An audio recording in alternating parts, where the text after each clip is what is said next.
Esse movimento de 1907 foi muito importante porque em 1910 a Coreia é fechada. Então, os missionários são expulsos Pelos japoneses. Porque qual era a única força interna que era contra os japoneses? A igreja. A igreja era fortemente contra o imperialismo. Por quê? O imperialismo japonês obrigava as igrejas e as escolas a entregarem devoção ao imperador. Então, antes dele ser divino. Antes do culto, antes da escola começar, eles se curvavam diante da imagem do imperador. Então, na igreja, na escola, eles colocavam a imagem do imperador na parede lá.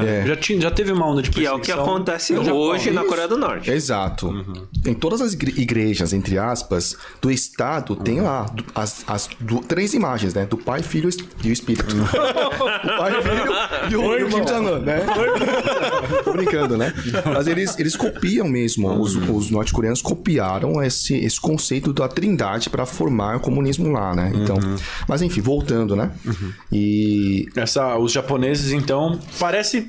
Mais uma vez, o cara pagou o sangue pra entrar, chegou a Bíblia, esse trabalho de base vai acontecendo, ganha simpatia, vem um avivamento, e aí, o oposto, assim, parece uma reação, contra-ataque, né? Isso. Feroz. O que é mais interessante é que durante esses 35 anos de Coreia fechada, a igreja é quando mais cresce. Olha aí. Quanto mais a igreja é perseguida... É crente mais... bom, é crente bom assim, cara. É perseguido. Porque a igreja é purificada também, né? Quem tá de embalo foi embora. Só ficou os de verdade. Mas aí tem uns detalhes assim também. Falar um pouco mal da minha casa, né?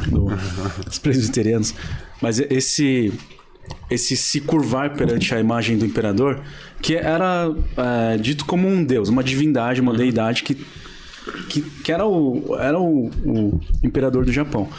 Então, isso era vendido como uma coisa cultural. Então, muitos pastores presbiterianos, eles aderiram a isso, centenas de pastores. Aderiram a isso, e aí eles não eram perseguidos. Mas aí pouquíssimos, algumas dezenas, eles se opuseram a isso.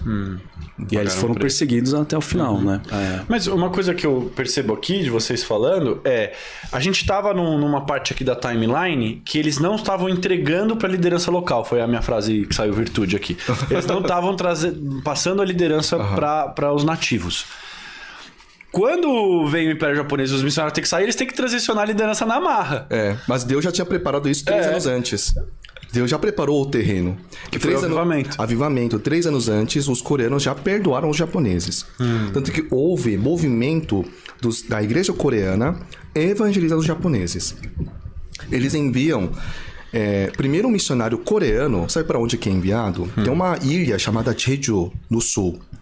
Essa ilha pertencia ao Japão, por isso era território japonês. Primeiro missionário vai para o território japonês. Olha aí, cara. Até me arrepiei agora. Eles enviam pro Nínive. Isso mesmo, eles enviam pro Nínive.